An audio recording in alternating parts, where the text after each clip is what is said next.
Let's see if you're even mine, my father said, sliding a DNA test kit across the Thanksgiving table, past the cranberry sauce, past the gravy boat, straight into my plate. 25 relatives laughed. My brother high-fived him.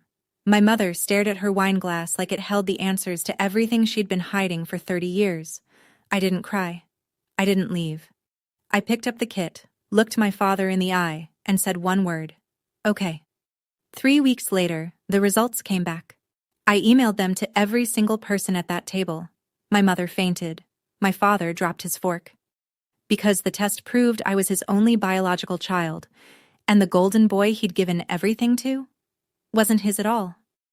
But I'm getting ahead of myself. Before I go on, please take a moment to like and subscribe, but only if you genuinely connect with this story. And drop a comment. Where are you watching from right now, and what time is it where you are? My name is Caroline Mitchell. I'm 28 years old. I'm a pediatric ICU nurse in a small hospital outside Richmond, Virginia. And this is the story of how my father's cruelest joke became the truth that set me free. Now let me take you back to Thanksgiving, last November, the night everything changed. The Mitchell family. Thanksgiving was never a casual affair. My father, Richard Mitchell, Rick to everyone who feared him and pretended not to, hosted it every year at the house on Briarwood Lane, a 4,000-square-foot colonial he'd built with his own crew back in 2003. That was the thing about Dad. Everything he owned, he made sure you knew he'd earned it. The dining table was a 10-foot slab of reclaimed Virginia oak, purchased from an antique dealer in Stowe, Vermont. 12 chairs, hand-turned spindles. My father sat at the head. My brother Garrett sat to his right, in the chair that had GM carved into the backrest. Dad did that when Garrett was 6, like some kind of coronation. I sat at the far end, near the kitchen door, the seat closest to the serving platters because, well, someone had to refill them. 25 people filled that room. Aunts, uncles, cousins, Garrett's wife, and their 4-year-old son Mason. My father wore his Breitling Navy timer, the one he bought himself when Mitchell and Sons construction cleared its first $1 million year. Garrett had new Cole Haan loafers. My mother, Jolene, wore her cream-colored Talbot's blazer and her Mikimoto pearl bracelet, the one Dad gave her for their 25th anniversary. An anniversary dinner I wasn't invited to. I wore a cardigan I'd had since nursing school. Gray, pilled at the elbows. Here's the thing you'd notice if you looked at the Mitchells gathered around that table. Every single one of them was blonde. Sandy blonde, honey blonde, platinum blonde. And then there was me. Auburn hair, reddish in the light, dark enough to stand out in every family photo like a typo in a legal document. My father had spent 20 years treating that typo like proof, but Thanksgiving this year, Dad brought something to the table that wasn't on the menu. Let me give you 20 years in 60 seconds. When I was 8, I made a Father's Day card. Construction paper, glitter glue, the works. I wrote, "To the best dad in the world" in my very best cursive. He opened it at the breakfast table, read it, and tore it in half, right down the middle. "I'm not your dad," he said. Then he went back to his eggs. I was 8. When I was 14, Dad enrolled Garrett in St. Andrew's Prep. $12,000 a year, blazers and ties, the whole production. I went to Hopewell Public. When Aunt Brenda asked why, Dad said it out loud, right there at Sunday dinner. Why would I invest in something that might not even be mine? I sat 3 feet away. Nobody said a word. When I was 18, I graduated high school, valedictorian, top of my class, 4.3 GPA, a speech I practiced 40 times in front of my bathroom mirror. Dad didn't come. He was at home, setting up a barbecue for 50 people. A party for Garrett, who'd graduated with a 2.4 and a handshake from the football coach. When I was 22, halfway through my nursing program at VCU, Dad cut my tuition without warning. 1 semester left. He called and said, "I've been paying for someone else's kid long enough." I took out $47,000 in federal student loans. I finished. He never asked if I finished. My mother. I should tell you about her role in all this. Once, when I was 19, I found out she'd been sending me $200 a month. Quietly. Through Venmo. Under the memo, groceries. Then Dad found the transfers. He threatened divorce. She stopped. My father didn't hate me. Hate requires acknowledgement. He simply subtracted me. Now let me tell you about Garrett. Garrett Mitchell. 31, 6'2", sandy blonde, jaw like a catalog model. Dad's pride, Dad's proof. The Mitchell heir, capital H. At 16, Garrett got a brand new F-150. Pearl white, lifted suspension, Mitchell and Sons decal on the tailgate like a family crest. I got a bus pass. Dad paid every cent of Garrett's college tuition at Virginia Tech. 4 years. No loans, no questions. When Garrett graduated, middling grades, business degree he barely used, Dad gave him a corner office at Mitchell and Sons and the title of project manager. No interview, no resume, just bloodline. Or what Dad believed was bloodline. Last spring, Garrett bought a house. New construction in the Willowbrook subdivision. 3,200 square feet, open floor plan, quartz countertops. Dad put down the $80,000 deposit. Just wrote a check. I live in a studio apartment 4 blocks from the hospital. 450 square feet. The kitchen counter doubles as my desk. When I come home from a 12-hour ICU shift, I eat standing up because the table barely fits one chair. Garrett drives a black Chevy Tahoe. I drive a 2014 Honda Civic with a dent in the rear bumper from a parking lot in nursing school. It still runs. That's enough. Now here's the thing about Garrett. He's not evil. I want to be fair about that. He didn't grow up thinking he was doing anything wrong. When you're handed everything from birth, you don't question the system. You just assume you deserve it. His favorite line, delivered with that easy golden boy grin, "Don't worry, Cal. You'll always be an honorary Mitchell." Honorary, like a guest pass to my own family. But here's the part that'll make you laugh. Or maybe not. The irony. I'll get to it. You're not ready yet. My mother, Jolene Mitchell, 54. Blonde highlights every 6 weeks at a salon in Short Pump. Lexus RX in champagne gold. A supplementary credit card on Dad's Amex Platinum that she used like oxygen. Jolene was not a cruel woman. That's what made it worse. She never called me a mistake. She never tore up my cards or refused to attend my graduation. She just didn't stop any of it. Every time Dad said something cutting, Mom studied her wine glass, or her napkin, or the pattern on the wallpaper. She perfected the art of looking at nothing while everything happened right in front of her. When I was 16, I asked her directly. We were alone in the kitchen after Thanksgiving. Fitting, isn't it? And I looked her dead in the eye and said, "Mom, am I Dad's daughter?" She didn't blink.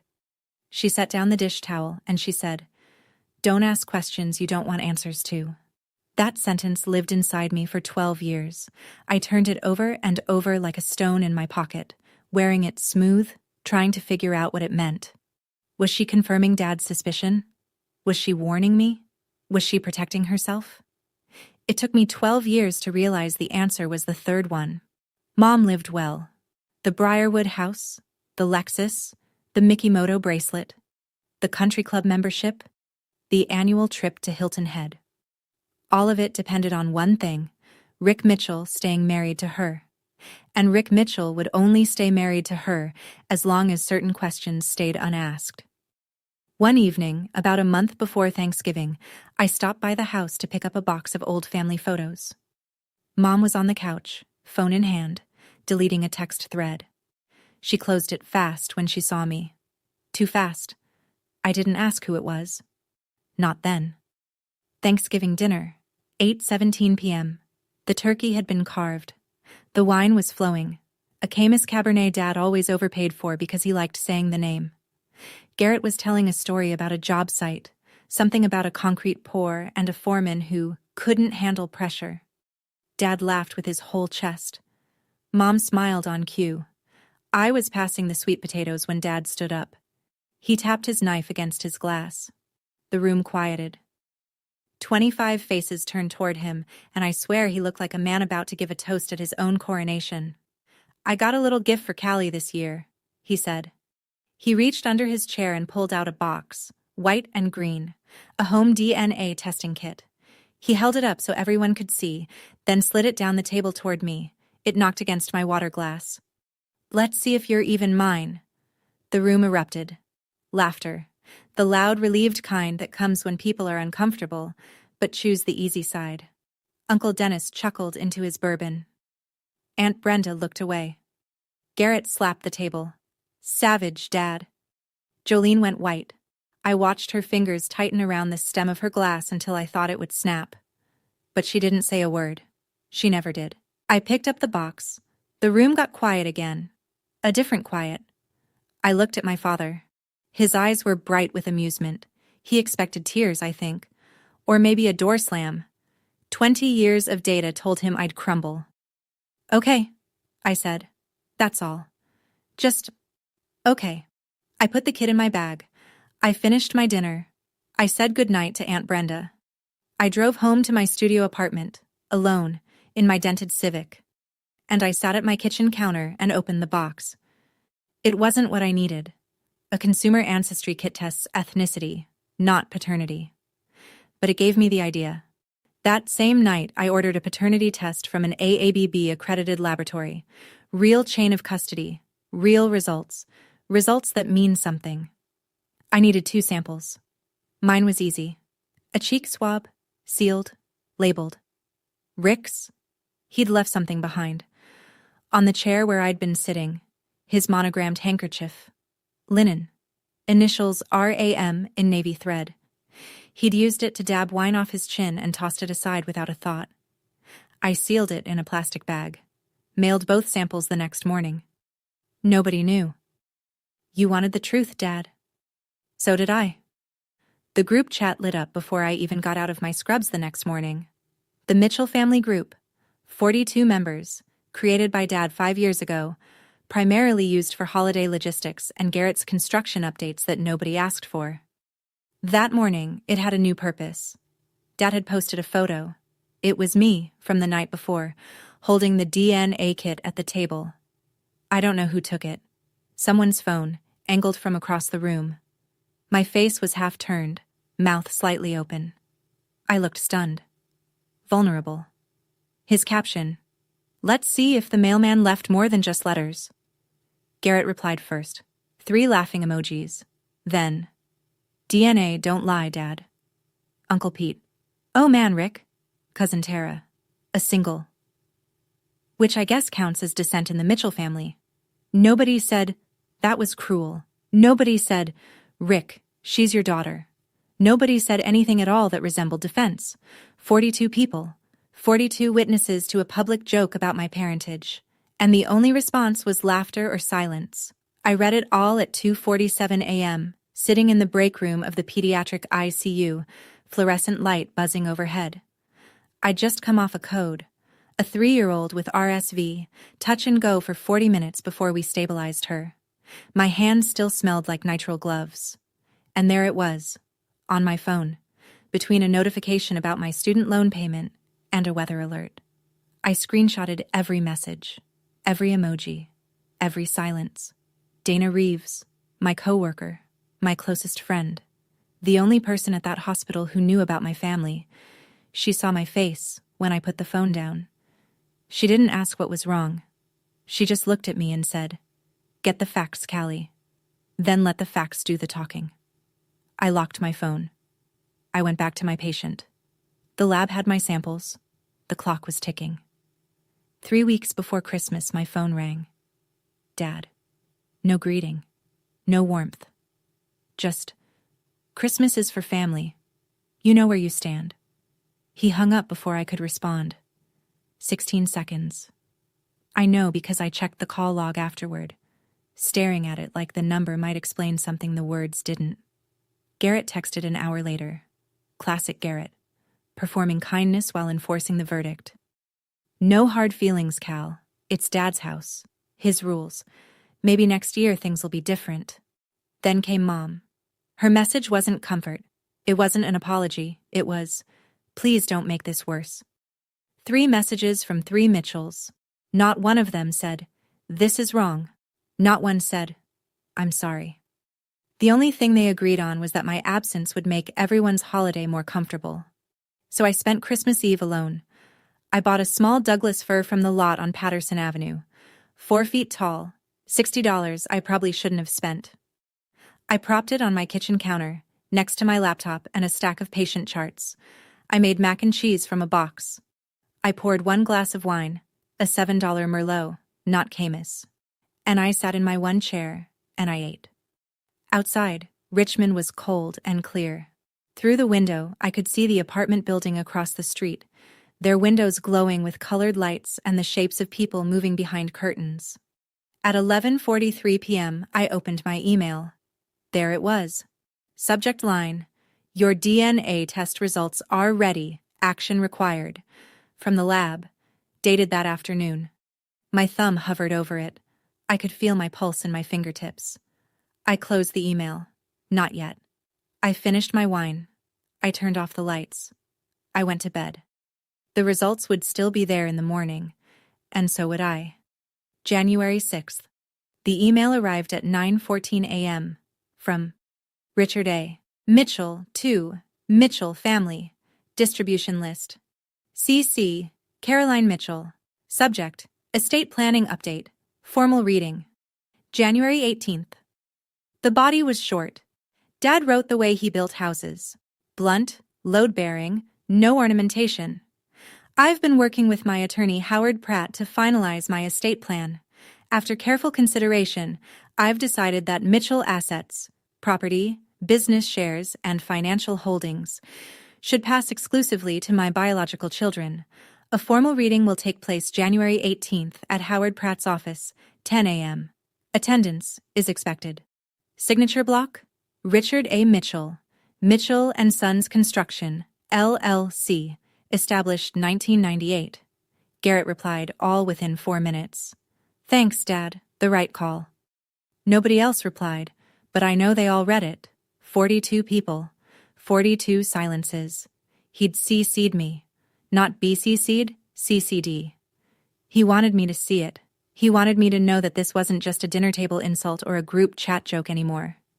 It was being made legal, official, permanent. Biological children. 2 words that were supposed to be my eviction notice. I read the email 3 times. Then I read it a 4th time, slower, and something clicked. A door I hadn't known was there swung open in my mind. Biological children. If I was Rick's biological child, and a lab somewhere in Maryland was about to tell me whether I was, then that language didn't exclude me. It protected me. And if I was his biological child, and the will only covered biological children, then the real question wasn't about me at all. It was about Garrett. I closed my laptop. I went to work. I intubated a 6-year-old with pneumonia, and I didn't think about the email again until my shift ended 14 hours later. But it sat there, waiting, like everything else. January 9th. I went to Garrett's house to pick up a box of old family photos Mom said she'd left in his garage. Garrett wasn't home. His wife, Stacy, let me in. Polite but distant, the way you'd treat a distant relative at a funeral. She pointed me toward the garage and went back to the kitchen. Mason was in the living room, 4 years old. Blonde curls, Garrett's grin, a dinosaur in each hand. He looked up when I walked past and said, with the casual brutality only a child can deliver, "Daddy says you're not real family. You don't belong here." He said it the way he might say the sky is blue. No malice, just information he'd absorbed the way children absorb everything, from the adults who shape their world. I stopped walking. It wasn't the words. I'd heard worse from his grandfather. It was the realization that I was watching it start over. A new generation, learning the same lie, repeating it with the same easy confidence. Mason would grow up believing his aunt was an outsider, just like Garrett had, and his children after him. I knelt down. Sweetie, family isn't about what people say. It's about what's true. Mason blinked at me, then went back to his dinosaurs. He'd already forgotten it. I hadn't. I took the box of photos, thanked Stacy, and sat in my Civic for 10 minutes with the engine off. The heater ticked as it cooled. My breath fogged the windshield. Then I opened my phone. I opened my email. I tapped on the subject line I'd been avoiding since Christmas. Probability of paternity, 99.9998%. Richard A. Mitchell is the biological father of Caroline R. Mitchell. I read it twice, 3 times. 4. And I thought about a question I want to ask you. Have you ever been in a moment where the truth could destroy everything, but you needed to know anyway? Where not knowing was worse than any fallout? Because that's where I was, sitting in a dented Civic in my brother's driveway, hands shaking, the heater dead, the screen glowing in my lap. I'd love to hear your story. Drop it in the comments. I closed the email, I put the car in reverse, and I drove to work. But something had changed. The stone I'd carried in my pocket for 12 years. Don't ask questions you don't want answers to. I finally understood what it meant. And it wasn't about me. It was never about me. I sat with the results for 3 days, not because I doubted them. The lab was AABB accredited, the gold standard for paternity testing in the United States, chain of custody documented, results notarized, 99.9998%. In science, that's as close to certainty as you get without witnessing the moment of conception. Number 1. I sat with them because of what they meant. I was Rick Mitchell's daughter, his biological daughter. The child he'd called a mistake for 20 years, the one he'd starved of tuition and presence and basic decency. I was his. I had always been his, which meant the affair my mother had, the one Dad had been punishing me for since I was 8, didn't produce me. It produced someone else. I thought about Mom's face at the Thanksgiving table when Dad slid that kit toward me, the way she went white, the way her fingers strangled the wine glass. She wasn't embarrassed for me. She was terrified for herself. Because she knew, she'd always known, that if anyone in that family actually took a DNA test, the lie wouldn't hold. Not her lie about me. Her lie about Garrett. Don't ask questions you don't want answers to. She wasn't protecting me from a painful truth. She was protecting Garrett from a devastating one, and she was protecting herself from the only consequence she truly feared. Rick finding out that his golden boy, his heir, his proudly carved chair firstborn son, carried another man's DNA. I thought about calling her. I picked up the phone twice. Both times I put it down. What would I say? Mom, I know? She'd deny it. She'd cry. She'd beg me not to tell. And I would be right back where I'd always been, holding someone else's secret, swallowing someone else's shame, keeping the peace at my own expense. Not this time. I called a lawyer instead.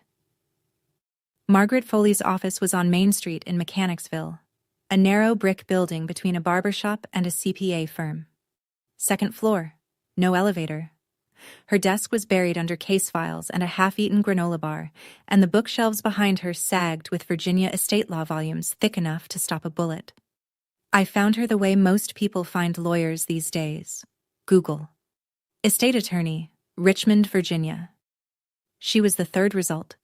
The reviews said she was thorough, fair, and wouldn't waste your time. What I didn't know, walking in, was that Margaret Foley had gone to James Madison University with my mother, class of 1991. They'd lost touch decades ago. Margaret mentioned it offhand when I gave my last name. Mitchell? Any relation to Jolene Hargrove? And then moved on without pressing. Professional. I liked that. I showed her the DNA results. I showed her the email Dad sent about the will. Assets to biological children only. I showed her the screenshots from the family group chat. She read everything twice, drank her coffee black, and didn't speak until she was done. The language is clear, she said. If his will states that assets pass to biological children, and you can prove you're his biological child, you have a legal claim. A strong one. And if someone else in the family isn't his biological child? She set down her coffee. Then, under the exact language your father chose, that person would have no claim at all. Silence. You'd need more than a home test for court, she continued. But here's the thing. You may not need court. Once your father sees these results, he's going to demand a retest. And when he does, he'll test everyone. That's how men like him operate. They don't stop digging until the ground swallows them. I nodded. You realize this will blow up your entire family, she said. I looked at her across that cluttered desk, the winter light coming through the blinds in pale stripes, and I said, it was never whole to begin with. January 14th, 4 days before the reading. Dad called. Not to reconcile, not to reconsider. To remind me of my place. The reading's on Saturday. I invited you because I want you to hear it from Howard, in person, that you're not getting a dime. Don't come in there crying. Don't come in there begging. And don't embarrass this family any more than you already have.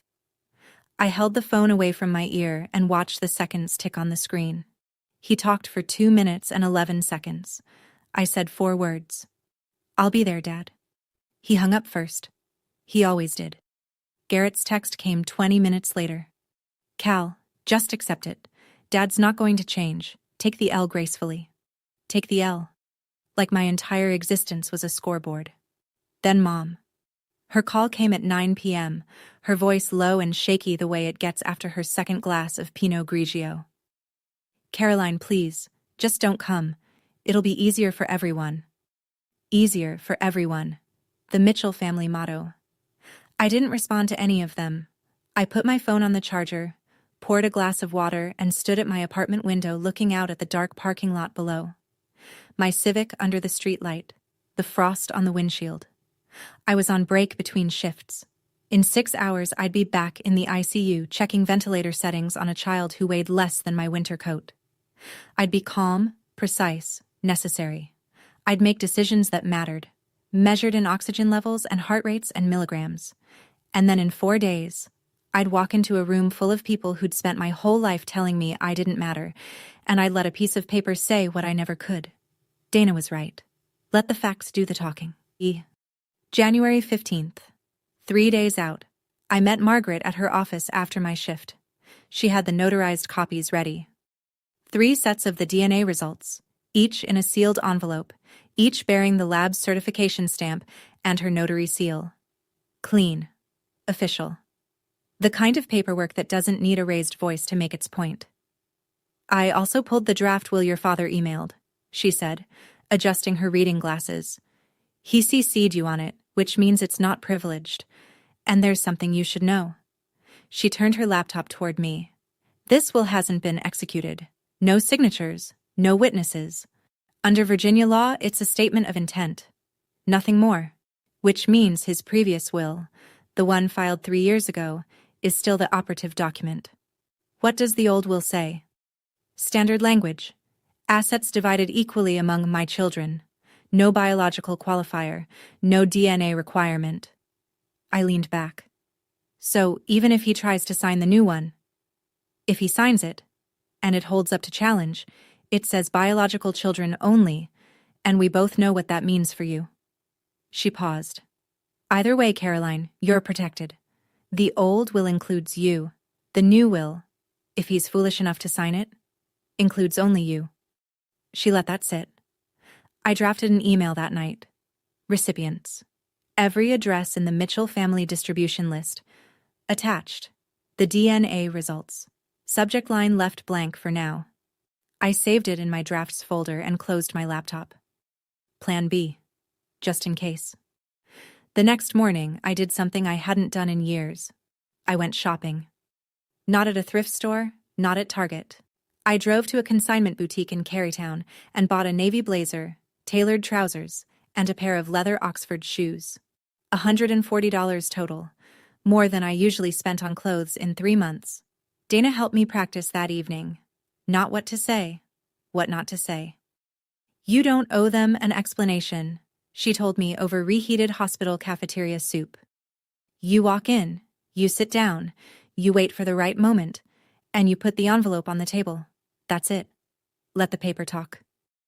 I nodded. For the first time in 20 years, I wasn't walking into a Mitchell family event hoping to survive it. I was walking in prepared. January 17th, the night before. I couldn't sleep. Not from fear. Not exactly. It was something closer to vertigo. That feeling when you're standing at the edge of a high place and your body knows before your brain does that everything on the other side will be different. I sat on my bed with a shoebox of old photos. Most of them were from before Dad decided I wasn't his. There was one I kept coming back to. Me, at 5 years old, sitting on his lap in the backyard. Both of us laughing. His arms around me, my head tipped back. The sun behind us. That was the last time he held me. I was 5. I don't remember what was funny. I just remember feeling safe. I stared at that photo for a long time. Tomorrow I would walk into a room and end my family as it existed, not destroy it. It was already destroyed, had been for 20 years, we just hadn't admitted it, but end the version of it that everyone had agreed to perform. The version where Dad was the righteous patriarch, where Garrett was the worthy heir, where Mom was the loyal wife, where I was the mistake. All of it, done, because of a piece of paper in my bag. I called Dana at 11. Am I doing the right thing? She didn't hesitate. Are they doing the right thing to you? Silence. Callie, that man humiliated you in front of your entire family on a holiday. He's trying to legally erase you. Your brother treats you like a footnote. Your mother watched all of it and chose her comfort over your dignity. For 20 years. She took a breath. You didn't start this. You're just the one brave enough to finish it. I hung up. I opened my laptop. The DNA results glowed on the screen. 99.9998%. I closed it. I placed the notarized envelope in my bag, the navy tote I'd bought to match the blazer, and set it by the door. I turned off the light. I didn't sleep. But I was ready. January 18th, 9:47 a.m. Howard Pratt's office was in a red brick professional building on Broad Street, the kind of place that smelled like old carpet and authority. Second floor. Berber carpet, walnut wainscoting, framed diplomas arranged with surgical precision. I arrived 13 minutes early. Deliberate. I wanted to be seated before anyone else walked in. The conference room was long and narrow. A walnut table, 12 leather chairs, a window overlooking the parking lot. Howard Pratt's assistant offered me water. I took it, set it on a coaster, set my bag on the floor beside my chair, the envelope inside. They arrived in clusters. Uncle Dennis and Aunt Brenda first, quiet, nodding at me with the careful politeness of people who know something is about to go wrong. Then cousins I hadn't spoken to since last Thanksgiving. Then Garrett and Stacy, Garrett in a sport coat that probably cost more than my rent, Stacy in heels clicking on the hardwood. 15 people total. Not the whole family, but the ones who mattered. The inner circle. Dad came in last. Of course he did. Rick Mitchell didn't enter a room. He occupied it. Charcoal blazer, starched white shirt, the Breitling catching the overhead light. He sat at the head of the table. Garrett slid into the chair at his right. Mom sat to his left, eyes already red-rimmed, fingers working the clasp of her Mikimoto bracelet like a rosary. Dad saw me and paused. Surprised you showed up, he said. I didn't answer. I folded my hands on the table. I was wearing the navy blazer, the tailored trousers, the leather Oxfords. My hair was pulled back. No earrings. No makeup except a clean line of red lipstick, because Dana had told me, half joking, armor comes in all forms. Howard Pratt entered with a leather binder. He sat at the opposite end from Dad, cleared his throat. This is a formality, Callie, Dad said across the table, loud enough for the room. You're here as a courtesy, nothing more. I met his eyes. I said nothing. Howard opened the binder. Howard Pratt was a careful man. Mid-60s, wire-rimmed glasses, the kind of lawyer who read every clause aloud because he'd once seen what happened when someone didn't. He opened the binder, adjusted his glasses, and began. This document represents the stated testamentary intentions of Richard Allen Mitchell, prepared in consultation with this office, dated January 3rd of this year.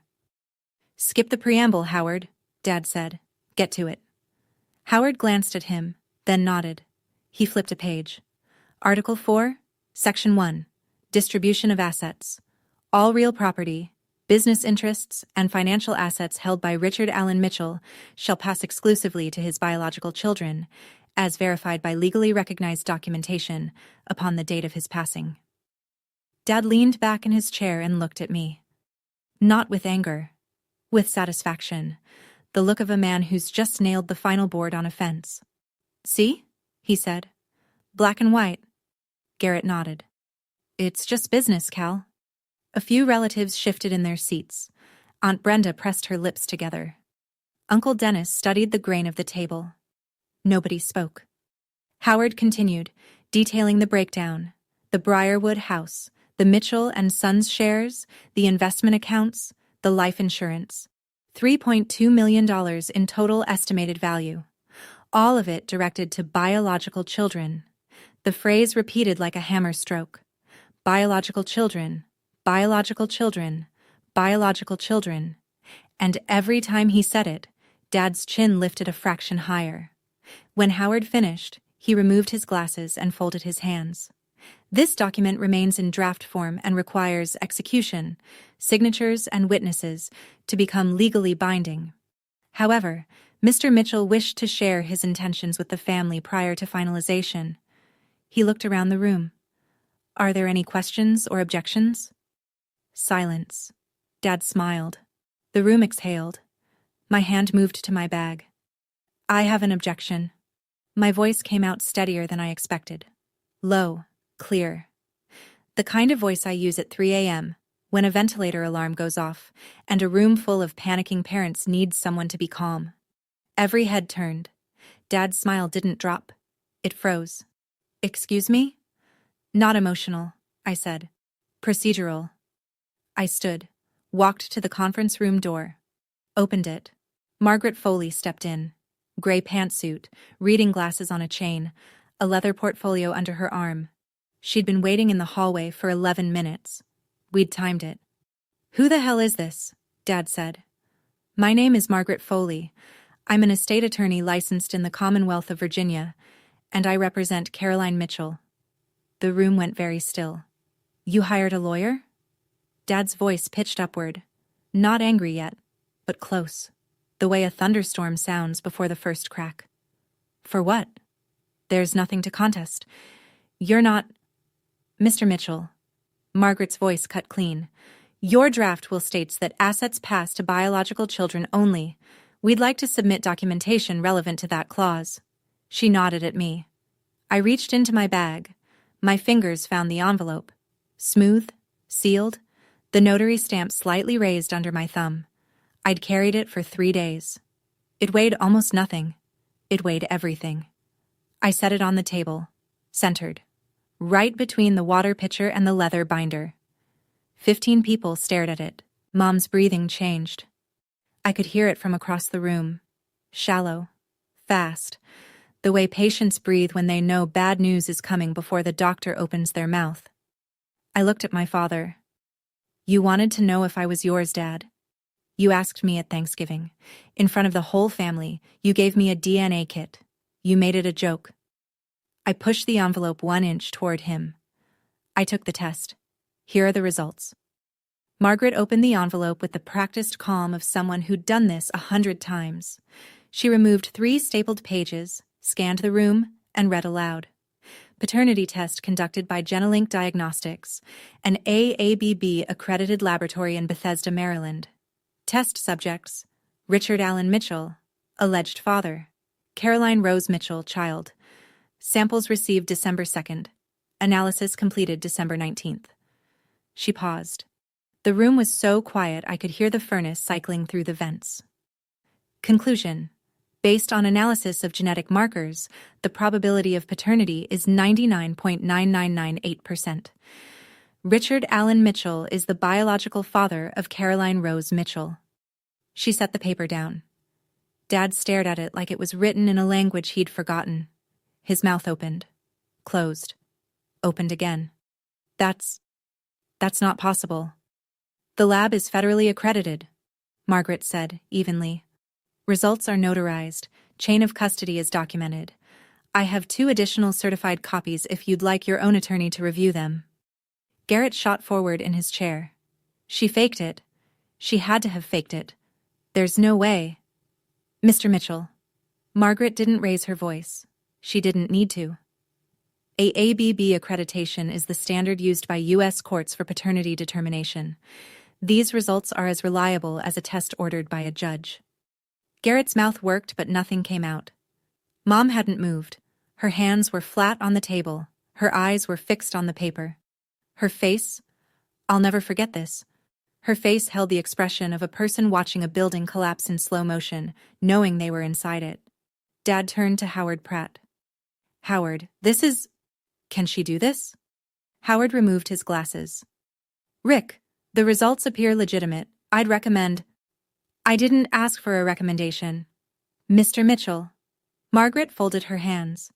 Before you request a retest, which you're entitled to, you may want to consider testing all of your children. Given what we now know, it seems prudent. The word landed like a grenade with a delayed fuse. All. Dad looked at Garrett, then at Mom, then back at me. And for the first time in 20 years, I watched my father's certainty crack. I didn't say it. I want to be clear about that. I didn't say, Garrett isn't your son. I didn't say, Mom had an affair. I didn't accuse anyone of anything. I didn't need to. The math was already doing the work. You could see it moving through the room like a current, face by face, chair by chair. If Callie is Rick's daughter and Rick has believed for 20 years that his wife cheated, then who was the product of the affair? I kept my voice level. I'm your biological child, Dad. The test confirms it. Now, if you'd like to proceed with a will that leaves everything to your biological children, I fully support that. The sentence sat there like a lit match on dry grass. Garrett stood up. What the hell is she implying? I looked at him. I'm not implying anything, Garrett. I'm presenting facts. Dad taught me that's what Mitchells do. His face went red. Not embarrassed red, but furious red. The kind that starts at the collar and climbs. He turned to Mom. Tell her she's wrong. Mom, tell her. Jolene didn't look at him. She was staring at the table, both hands pressed flat like she was trying to hold it together physically, molecularly. Rick. Her voice came out broken. We need to talk privately. Sit down, Jolene. Dad's voice was a blade. He hadn't moved from his chair. But something behind his eyes had shifted, a tectonic slide, slow and irreversible. He was looking at Garrett the way he'd spent 20 years looking at me. Aunt Brenda leaned forward. Rick, what is going on? Uncle Dennis put a hand on the table. Everyone just, let's take a breath. But nobody took a breath. The room was holding one. Jolene started crying. Not the quiet kind, the kind that sounds like something inside has finally given way. A levee, a wall, a lie held together with 30 years of silence and a Mikimoto bracelet. She was crying because she was scared. And everyone in that room could feel it. Dad turned to her. Slow. The way a man turns when he already knows the answer but needs to hear it out loud. The way you need to hear the doctor say the word even though the scan is right there on the screen. Is there something you need to tell me, Jolene? She shook her head. Then she stopped shaking it. Then she covered her face with both hands, and the Mikimoto bracelet slid down her wrist and clattered against the walnut table. Rick, it was before Callie was born. It was... Who? Greg Nolan. The name landed like a stone in still water. I watched it ripple outward. Aunt Brenda's hand flew to her mouth. Uncle Dennis closed his eyes. Two cousins exchanged a glance so fast you'd miss it if you blinked. Greg Nolan. The name meant something to the older Mitchells. He'd been a subcontractor for Mitchell & Sons in the early 90s. Framing crew, back when Dad was still building the business out of a pickup truck. He'd been around the family, around the house, around Jolene. It was one time, Mom whispered. One time, Rick. Early 94.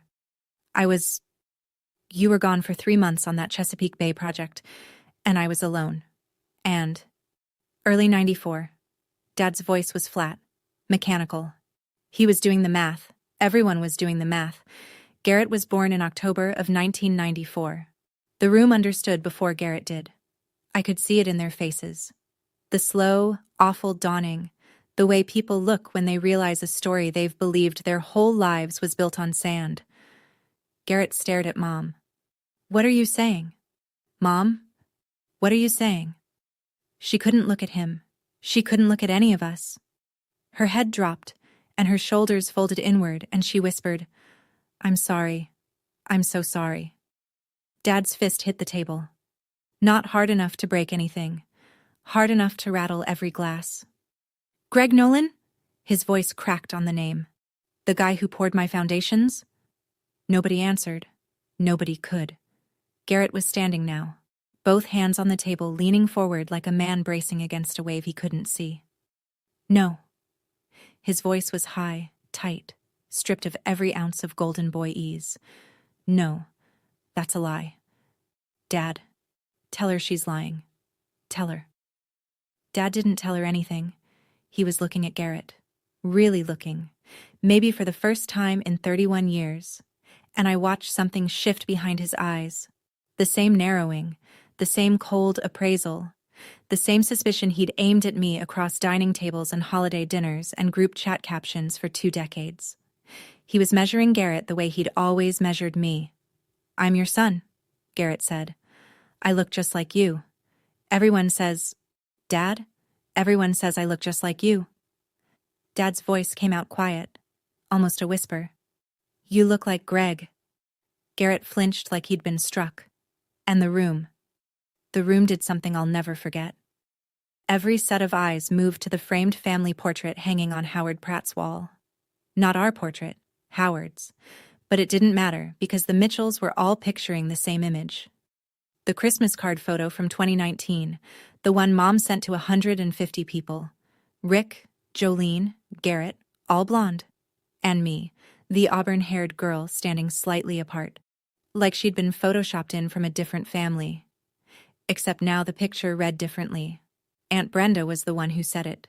Softly, almost to herself. "Oh my God. The hair. Callie has Rick's mother's hair." She was right.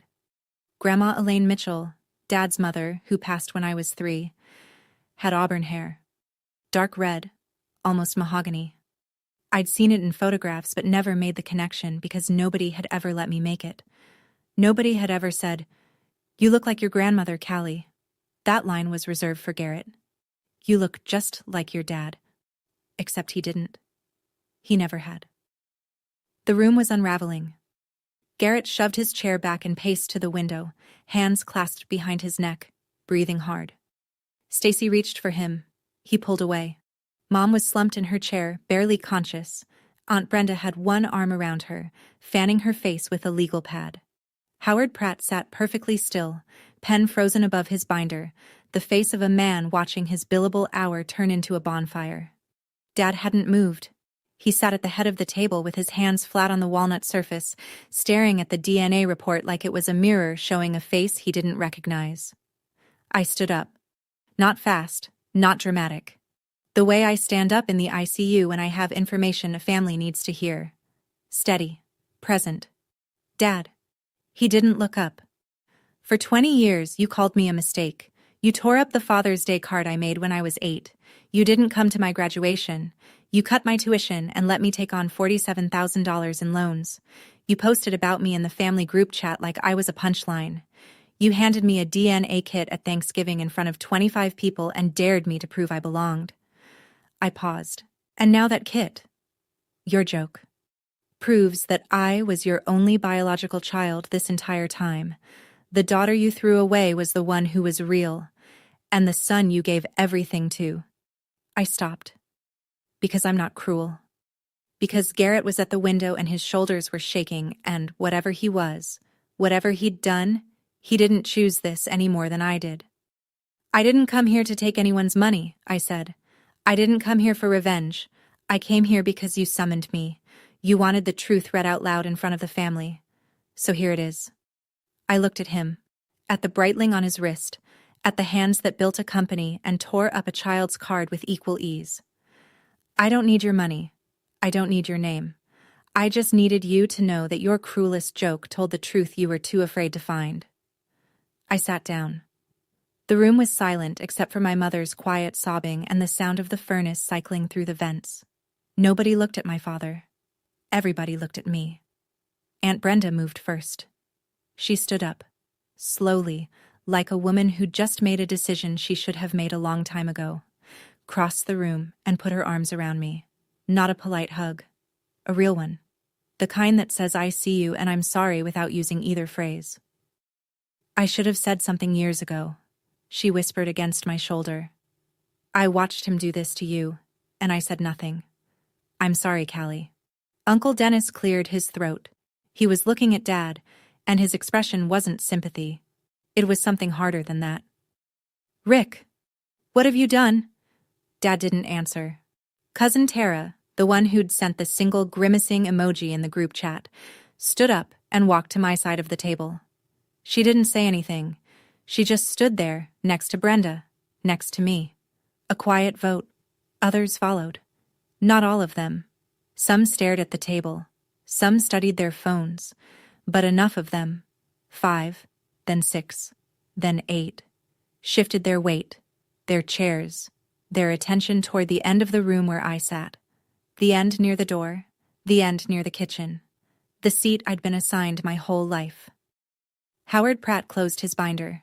He removed his glasses and spoke with the measured gravity of a man choosing his words for a legal record.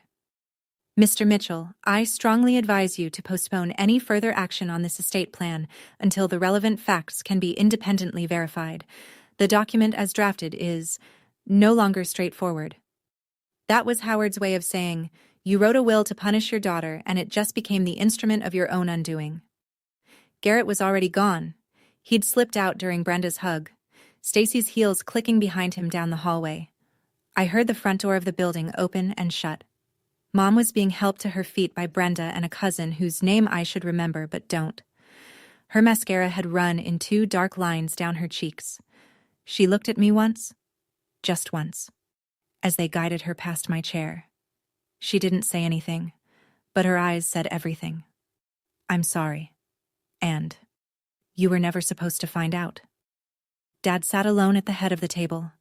The Breitling caught the light. The binder sat closed. The DNA report lay in the center of the table, untouched, like a verdict nobody wanted to be the first to pick up. He still hadn't said a word. Margaret laid it out in the hallway afterward, while the family filtered past us toward the parking lot. She kept her voice low, but she didn't sugarcoat it. Here's where things stand. Your father's new will, the one Howard just read, was never signed. It's a draft. Legally, it's toilet paper. She held up a finger. His previous will, filed in 2021, divides his estate equally among my children.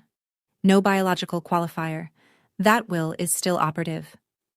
So I'm covered either way, I said. Yes. Under the old will, you inherit as his child.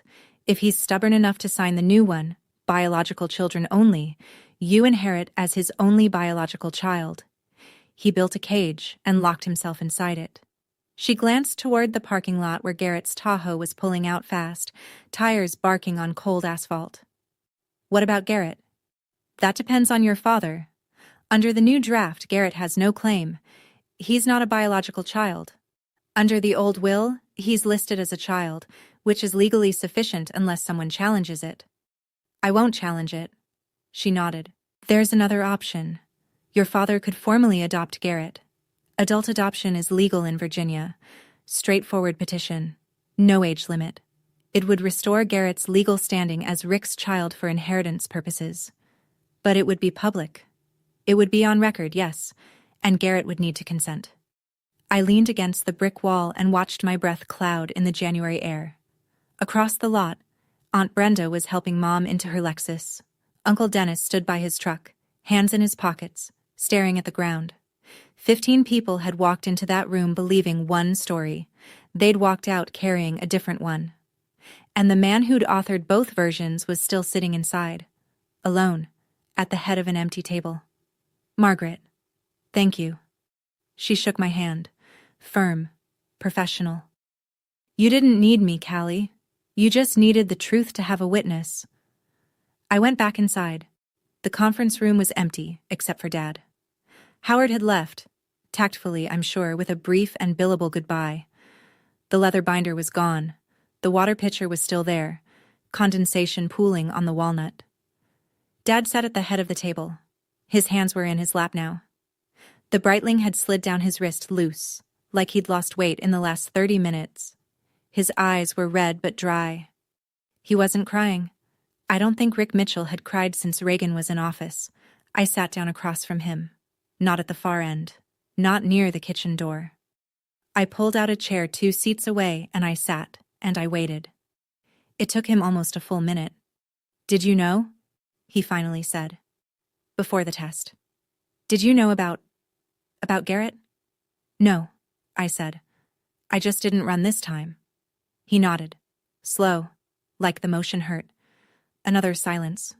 Longer. The furnace kicked on again and the vents exhaled warm air across the room. I owe you. He started. You owe me nothing I want to take. He looked at me then. Really looked. Not the dismissive glance across a dinner table. Not the cold appraisal of a man cataloging evidence. He looked at me the way I imagine he looked at that photograph. The one of me at 5, on his lap, laughing, before he decided I didn't belong. But you owe me an apology, I said. In writing, sent to the same people who watched you humiliate me.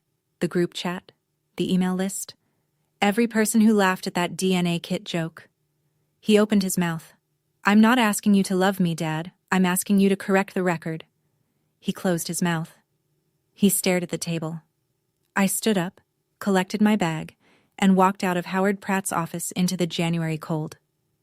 The sky was white. The air tasted like frost. My Civic was the oldest car in the lot. I got in. I turned the key. The engine coughed, then caught. I drove to the hospital. I had a shift in 2 hours. 1 week later, Garrett called. I was in the break room, eating a granola bar between patients when his name lit up my phone. I almost let it go to voicemail. Garrett had never once called me with good news, but something in me, maybe the same something that made me say, okay, at the Thanksgiving table, told me to pick up. I did it, he said. No greeting, no preamble. His voice sounded scraped hollow, like a man who'd been yelling into an empty room. I took the test. Went to a lab in Henrico. Got the results this morning. I set down the granola bar. 0%, he said. Richard Mitchell is not my biological father. Probability, 0. I listened to him breathe. In, out.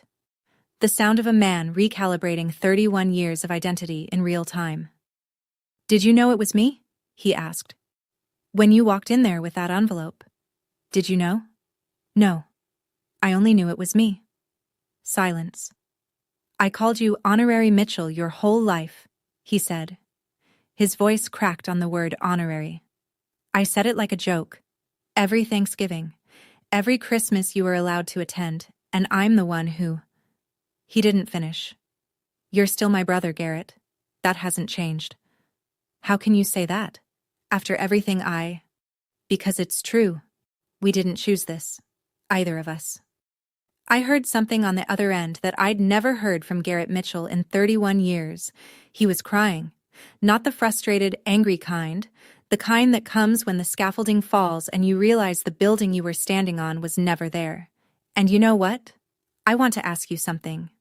If you were in Garrett's place, if you discovered that every privilege, every advantage, every golden boy moment of your entire life was built on a lie someone else told before you were born, what would you do? I genuinely don't know the answer. I don't hate Garrett. He was a victim too, in his own way. He just never knew it until now. Tell me what you think. Drop it in the comments. I didn't cry. I'd done my crying years ago. Come have dinner sometime, I said. I have 1 chair, but I'll borrow another. He laughed. Just barely. It was a start. 2 weeks after the reading, Mom showed up at my apartment. I saw her through the peephole, standing in the hallway in her wool coat, no makeup, hair unwashed, looking smaller than I'd ever seen her. She stood there for 5 full minutes before she knocked. I know because I watched. I opened the door. She looked at my studio. The 450 square feet, the counter desk, the one chair, the tiny Douglas fir still up because I hadn't had the heart to take it down, and something in her face collapsed. Not because the apartment was small, because it was mine, because I'd built this life with nothing she or Dad had given me, and it was still standing. "Can I come in?" I stepped aside. She sat on the edge of my bed, the only other place to sit, and pressed her palms together between her knees. She didn't look at me. She looked at the floor. "I knew Garrett wasn't Rick's from the day he was born," she said. "The timing. I knew, and I was terrified. So I said nothing. And when your father started to suspect, when he looked at you, with your red hair, and decided you were the proof of what I'd done, I let him. I let him blame you. Because as long as he was suspicious of you, he wasn't suspicious of Garrett. And as long as he wasn't suspicious of Garrett, he wouldn't divorce me." She swallowed. "I used you as a shield, Caroline. For 20 years, I let my daughter take the punishment for my lie." The words hung in the air of my tiny apartment. "Yes," I said. "You did." She flinched. "I can't forgive you today. Maybe not ever. But I don't want to carry your secret anymore, Mom. And I won't carry your guilt either. That's yours." She nodded. She stood up. She walked to the door. I noticed her wrists. Bare. No Mikimoto bracelet. She left without asking for a hug. I closed the door behind her, leaned against it, and stood there until my breathing was even again. Then I made myself dinner. Alone. In my apartment. On my own terms. February 14th.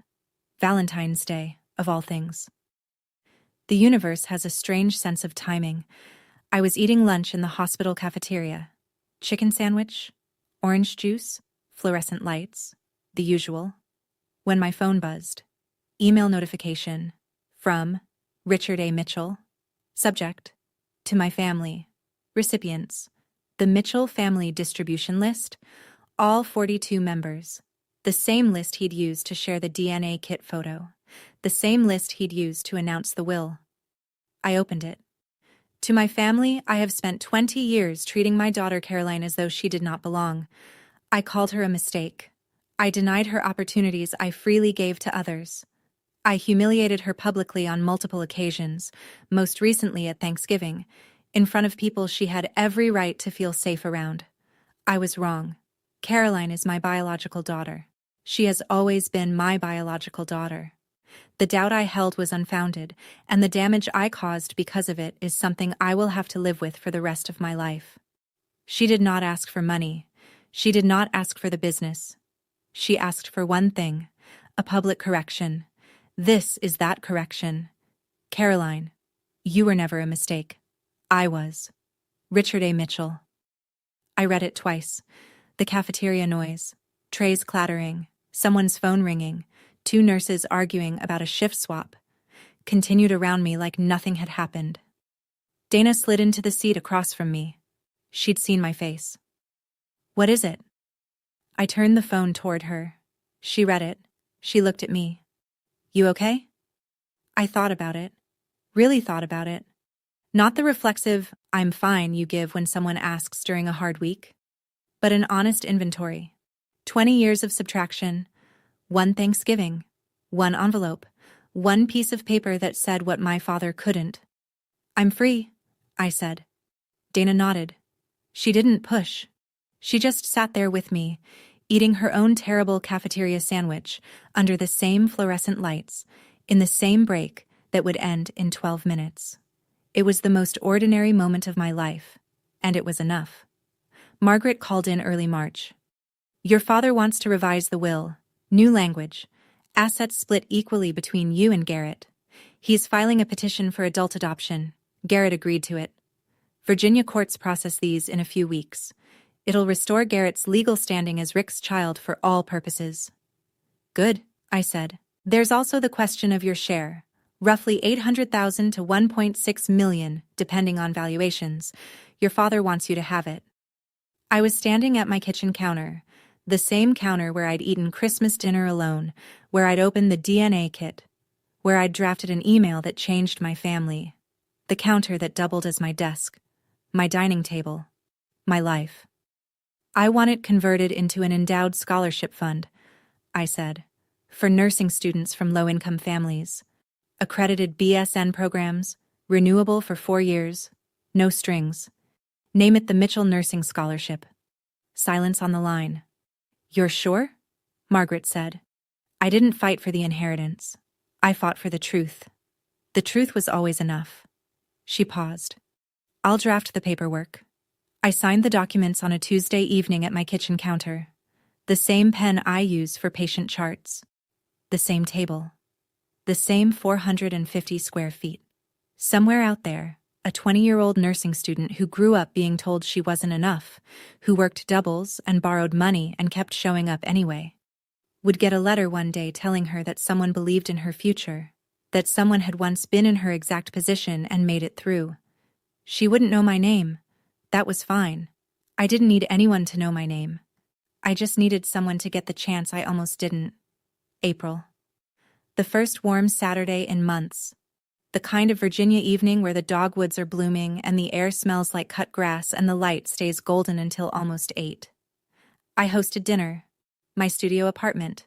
My rules.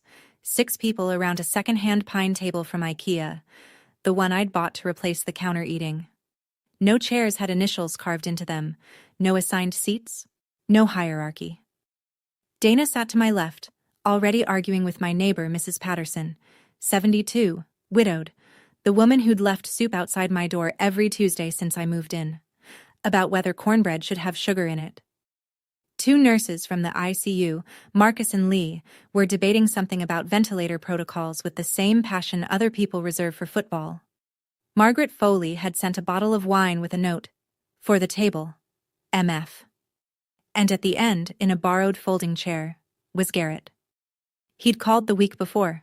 Not his usual breezy tone, quiet, careful, the voice of a man still learning who he was. "Can I come? I don't really know where else to go." "Bring dessert," I said, "and don't bring that Tahoe. Parking's tight." He showed up with a store-bought pie and a Honda Civic he'd bought 2 weeks ago. I didn't ask what happened to the Tahoe. I didn't need to.